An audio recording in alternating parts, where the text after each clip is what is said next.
Bienvenue à Coucou la Cou, un balado sur la contraception orale d'urgence réalisé par des étudiantes et étudiants en pharmacie de l'Université de Montréal en collaboration avec les organismes à deux mains et la Fédération du Québec pour le planning des naissances. Les extraits que vous entendrez sont tirés d'une table ronde du même nom, durant laquelle mon équipe et moi avons échangé avec Alexa Honne-Blanchette, infirmière, et Marie-Ève Bertrand, pharmacienne, ainsi qu'avec nos collaboratrices d'À deux mains et de la FQPN, Misanka Stéphanie et Laurence Reynaud-Rioux, et avec des participants ayant répondu à notre appel. Dans ce troisième épisode, nous nous attaquons à la stigmatisation autour de la COU. Laurence approfondit la charge mentale contraceptive que vivent les femmes et les expertes Alexa et Marie-Ève font l'état des lieux dans leurs pratiques respectives. Aussi, Misanka aborde la question de la contraception chez les 12 à 25 ans, population cible d'À deux mains. Au sein de l'organisme, Misanka est la directrice du projet Sens et éducatrice en matière de santé. Quant à elle, Laurence détient un baccalauréat en sociologie avec concentration en études féministes de l'Université du Québec à Montréal. Elle est co-coordonnatrice à la FQPN et responsable du dossier AC Sex Plus portant sur la santé sexuelle et reproductive des femmes, personnes trans et non-binaires en situation de handicap, sourdes et neurodiverses. Sur ce, je laisse la parole à Claire et bonne discussion!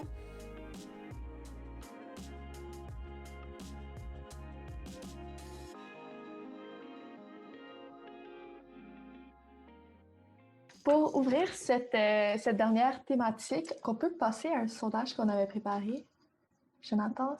Donc, est-ce que vous croyez qu'il y a davantage la pression sur les femmes dans un couple hétérosexuel concernant la contraception? Est-ce que vous pensez que c'est plutôt la femme qui a cette responsabilité? C'est bon pour ça, donc je vais vous partager les résultats. Je me demandais si Laurence, tu pourrais peut-être donner des commentaires là-dessus. Oui, j'aimerais réagir à ça. Donc, en même temps, les gens qui ont voté, merci pour votre participation au sondage. En effet, la charge, on parle beaucoup de charge mentale dans les dernières années. Puis dans cette charge mentale-là, on peut également inclure la charge sexuelle. On peut passer à l'autre diapositive que j'avais soumis dans le PowerPoint. En fait, on parle beaucoup de charge mentale, puis il y a une BDiste en 2018 qui l'a bien illustré, puis là-dedans, elle inclut également la charge sexuelle. Puis qu'est-ce qu'on entend dans la charge sexuelle? On peut également mettre là-dedans charge contraceptive et charge médicale. Donc, tout ce qui est autour de gérer la contraception, prendre les rendez-vous médicaux, s'informer, aussi la prendre régulièrement, s'assurer de son fonctionnement. Puis la charge médicale, ben, c'est tout ce qui entoure les rendez-vous médicaux, les suivis avec les médecins, tout ça. Donc, oui, on voit, c'est une réalité on en parle depuis récemment, donc c'est pas super documenté, en tout cas dans la francophonie. Par contre, on fait un bout de chemin. On est content que ça s'améliore, ça devient de plus en plus documenté. Puis, comme le démontrait la BDiste Emma dans ces deux planches de bande dessinée que j'ai soumis, ben c'est majoritairement les femmes qui vont avoir à assumer la charge contraceptive parce que ce sont majoritairement elles qui sont à risque de vivre une grossesse non planifiée, non désirée. Moi, je voulais soumettre aussi des suggestions pour améliorer le partage de la charge mentale au niveau de la contraception. Mais peut-être pour sensibiliser tout le monde, assumer la charge mentale, ben, ça se déploie au niveau de la contraception, aller à tous les rendez-vous médicaux, s'informer, poser des questions, mais aussi dans l'achat de la contraception. Qui prend la contraception, les coûts peuvent fluctuer. Dans la prise quotidienne, donc il y a aussi dans la charge qui repose sur les épaules des femmes, c'est aussi la prise quotidienne, si c'est vraiment tous les jours, ça peut être mensuel, ça peut être trimensuel, puis autrement. Puis dans cette charge-là, on entend aussi que ce sont elles qui vivent la majorité des effets secondaires liés à la contraception. Dans le cas de la COU, il y a pas d'effet, il y a peu d'effets secondaires, là, ils sont expliqués dans la consultation, mais je parle plus largement dans une contraception qui est hormonale à long terme. Oui, il y a des effets secondaires qui sont documentés. Puis, il y a même certaines femmes qui vont faire le choix d'arrêter la prise de la contraception hormonale pour se débarrasser de cette charge mentale-là. Donc, on peut comprendre que c'est quand même une charge qui est importante. Et je voulais soumettre des solutions pour les personnes qui se demandent, oui, mais comment je peux soutenir ma partenaire dans la charge mentale? Puis comment je peux réduire cette charge-là sur ses épaules? Eh bien, il y a l'implication souvent du partenaire masculin dans la prise en charge de la contraception. Il y a le partage des coûts qu'on recommande. Donc, au prorata des salaires, 50-50, je pense qu'il y a discussion à avoir, comment on peut partager la coût, les couples, pardon. Il a encouragé la présence du partenaire ou des partenaires aux rendez-vous médicaux. Donc, même si vous n'avez pas à vous présenter dans la salle de consultation, peut-être juste d'accompagner la personne qui prend la contraception pour lui faire sentir que vous l'accompagnez là-dedans. Ça fait partie du processus de porter la charge mentale contraceptive et finalement encourager les hommes au risque de transmission des ITSS. Là, j'aurais dû rajouter également tout ce qui entoure la grossesse non planifiée, de sensibiliser les hommes aussi à c'est quoi finalement, quelles décisions on a besoin de prendre, qu'est-ce que ça implique aussi de réfléchir à la santé reproductive, aux grossesses non planifiées, comment est-ce qu'on prévoit, c'est quoi la charge aussi. Donc, encourager cette discussion-là. Merci beaucoup. Donc, j'avais une question qui s'adressait à toutes nos expertes. Est-ce que la pression sur les femmes, la pression dont on vient de discuter, est-ce que c'est une réalité que vous observez dans votre pratique à vous? Donc, si vous avez des témoignages ou si vous voulez partager sur ça, je vous invite à le faire. Donc, je ne sais pas si Marie-Ève, tu voudrais bien commencer, puis ensuite Alexa, Nisanka et Laurence, vous pourrez compléter avec vos expériences. Oui, bien, c'est sûr qu'en pharmacie, la charge mentale contraceptive, bien, on la voit. C'est sûr que les personnes qu'on voit régulièrement venir chercher de la contraception, bien, contraception, que ce soit la pilule, le timbre, la patch, on a parfois des hommes qui viennent faire la commission, mais c'est sûr que ça reste, dans le fond, là, révolu aux femmes. Aussi, on le voit d'une façon très pharmacologique, bien, il y a très peu de recherche au niveau de solutions chez l'homme. Tu sais, pourquoi qu'on a fait tant de médicaments, puis peut-être patata, mais peut-être qu'il y a quelque chose qui pourrait être fait de l'autre côté. On voit que quand même que c'est très peu accepté socialement de penser que ça pourrait être de ce côté-là qui se fait quelque chose. Donc, il y a très peu de recherches au niveau de la contraception masculine. J'avais fait certaines recherches pour voir qu'est-ce qui se faisait de ce côté-là. Des fois, c'est des anneaux qui doivent être mis au niveau des testicules. Puis, ben, tu sais, là, je faisais des recherches sur mes collègues ou amis autour de moi. Je disais, ben, est-ce que tu serais prêt à faire ça? Et bien, unanimement, la réponse était toujours non. Fait que ça, c'est sûr qu'on peut, on peut le voir qu'il y a franchement un biais au niveau de la recherche, de ce qui est disponible. Puis, bien, c'est sûr, après ça, bien, quand on le voit dans nos consultations, que ce soit pour une contraception régulière, une contraception orale d'urgence, que c'est à la charge de la femme. Merci beaucoup pour ton témoignage. Donc, est-ce que Alexa... Oui, bien moi, je voulais juste dire que souvent, les gens considèrent que la COU, bien, en fait, c'est une perspective très, très masculine, là, ou de quelqu'un qui ne l'a jamais vécu, par exemple. Mais il reste que ça va bien au-delà de se présenter chez un professionnel, puis de prendre un comprimé, puis de retourner chez soi. Tu sais, c'est quand même un événement qui est lourd. C'est assez pesant mentalement, puis psychologiquement, puis physiquement, parce qu'il y a quand même des effets secondaires des fois. Moi, dans ma pratique, c'est pas rare que, comme on est ouvert de nuit, tu sais, c'est pas rare que les jeunes arrivent, les jeunes et les moins jeunes arrivent en état de panique, sont très stressés, sont parkés en double. Ça vient juste d'arriver. Des fois, il faut faire une relation d'aide. Des fois, ils sont en larmes. Des fois, ils sont sous le choc. Des fois, ça arrive aussi à des gens qui n'ont pas énormément de vécu sexuel, d'expériences sexuelles, ou tu sais, des fois, ça arrive dans les premières relations avec le premier partenaire.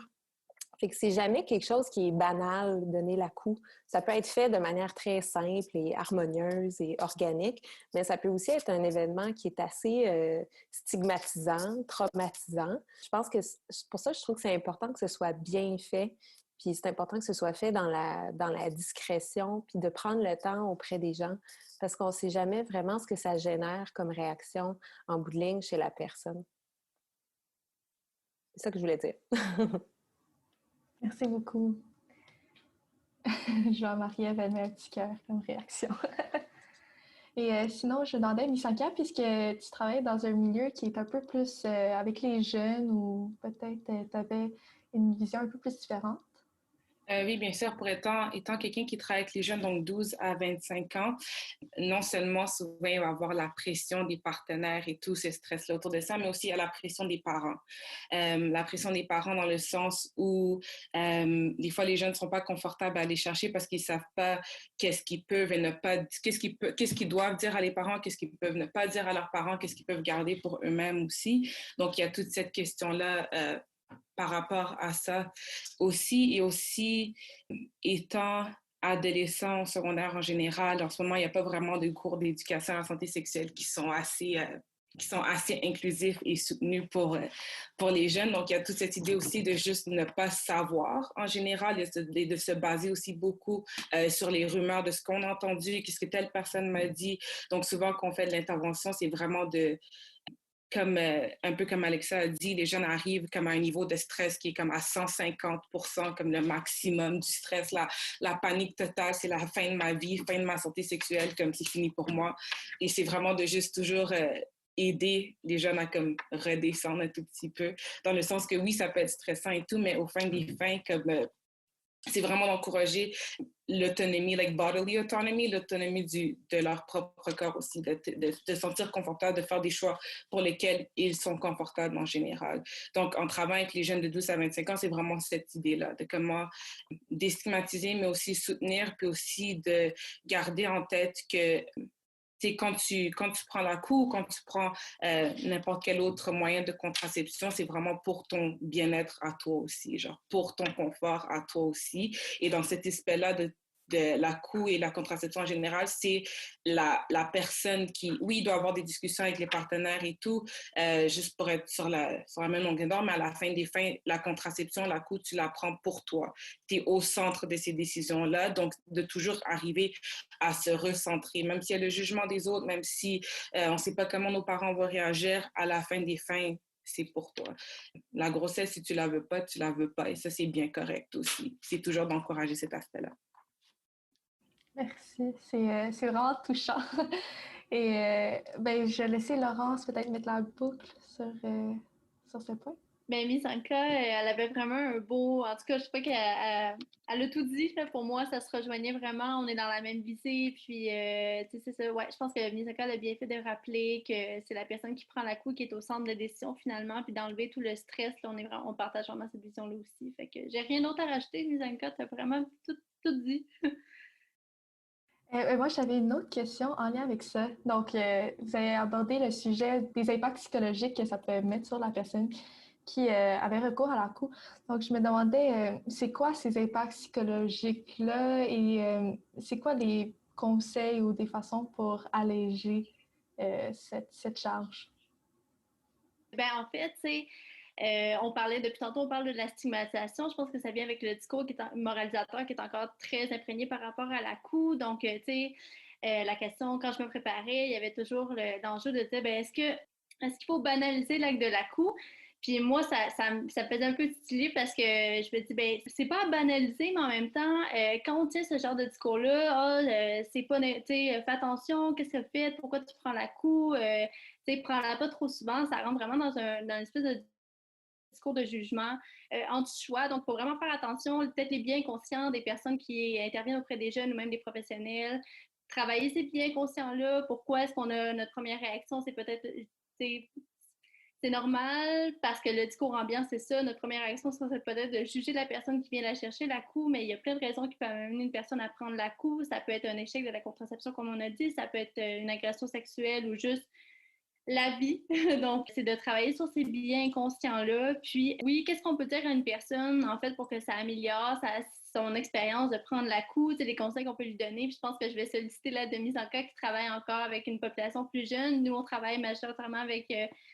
dans les références qu'on fait, c'est des femmes plutôt adultes dans la tranche de la fertilité qui est la plus haute. Donc, tu sais, 20, 25 ans, 30 ans. Puis, habituellement, pour conseiller les personnes qui nous demandent des conseils là-dessus, ben, je vais reprendre un peu les mots de Mise en cas, c'est que la personne est tout à fait dans ses droits de l'utiliser et tant mieux. Tu sais, ces médicaments-là existent justement pour que les femmes et puis les personnes qui sont à risque de vivre une grossesse ne vivent pas de grossesse non désirée, puis tous les effets psychologiques justement et physiques qui peuvent accompagner une grossesse que tu ne veux pas nécessairement poursuivre.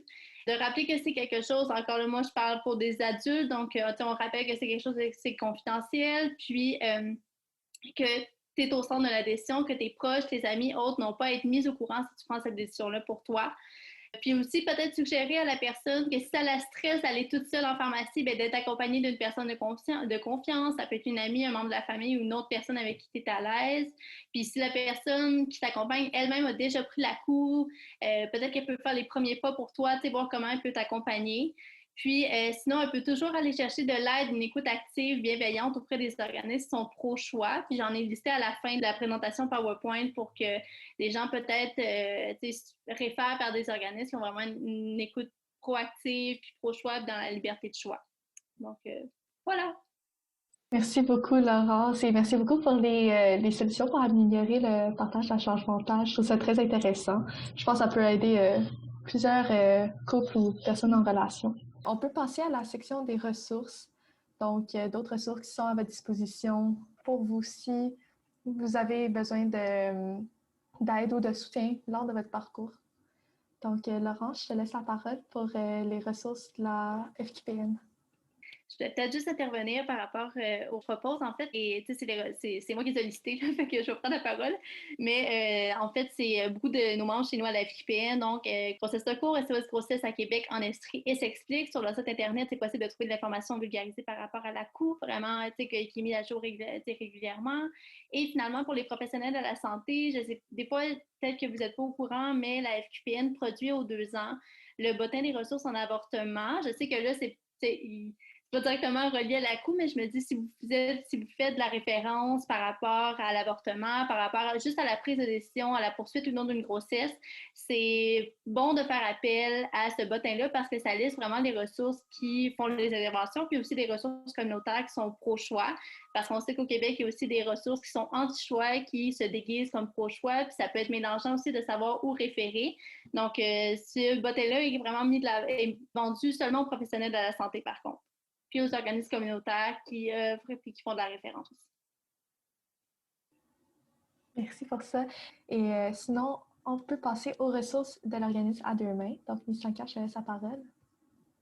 Je vais commencer par le dernier, donc c'est gynéco-positif. Donc, c'est pour la liste, c'est pour la Ville de Montréal, mais dans le fond, vous pouvez trouver une liste de ressources sur ces sites-là de professionnels de la santé pour le Québec au complet qui ont comme réputation d'être queer-friendly, trans-friendly et qui prennent en compte les différentes intersectionnalités de qui on est parce qu'on n'en a pas beaucoup parlé, mais aussi dépendant de qui on est, des intersections de marginalisation qu'on rencontre, ça peut être difficile aussi des fois d'aller rencontrer les professionnels de la santé juste en niveau de confortabilité. Et j'ai mis nous, Head and Hands, parce qu'un tout petit peu à la manière de Cactus, comme Alexandre, on opère aussi dans une optique de réduction des méfaits. Donc, nous, on a une clinique aussi santé sexuelle pour les jeunes. Donc, on fait aussi, si vous avez besoin de vous faire prescrire la COU, si vous avez besoin de faire prescrire donc contraception, vous pouvez aussi venir à Head and Hands.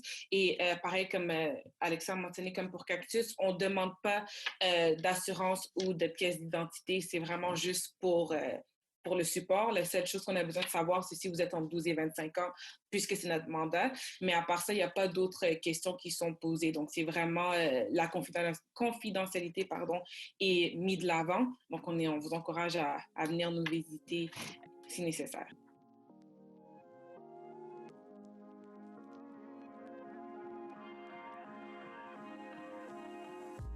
Et voilà, comme dirait Laurence, c'est la fin du balado Coucou la COU. Donc, bien que la COU soit vendue en pharmacie depuis 2001, sa prescription n'est pas encore un geste banal, autant pour les utilisatrices que pour son entourage. Les impacts psychologiques de la COU et la charge mentale imposée sur les femmes semblent toujours minimisés et nous avons encore du chemin à faire pour que les femmes obtiennent un peu de répit à ce niveau. Néanmoins, la COU permet la réduction des méfaits en prévenant les grossesses involontaires et les avortements qui sont malgré tout plus invasifs et lourds psychologiquement. La COU est accessible dans un grand nombre de lieux et est sécuritaire, ce qui est tout de même un bon point de départ pour entamer la suite. Avant de terminer cette aventure, nous tenons à remercier Misanka Stéphanie de l'organisme à 2 mains et Laurence Reynaud-Rioux de la FQPN.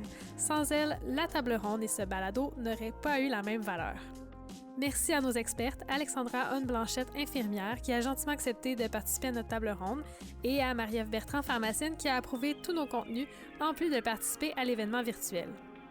Ce projet a été réalisé par des étudiantes et étudiants en pharmacie de l'Université de Montréal, Justine Brassard-Masse, Jonathan Cohen, Laurie Fredette, Claire Gao, Mélissa Kazem, Sabrina Pavao, Romane Radetsky et Idan Vu.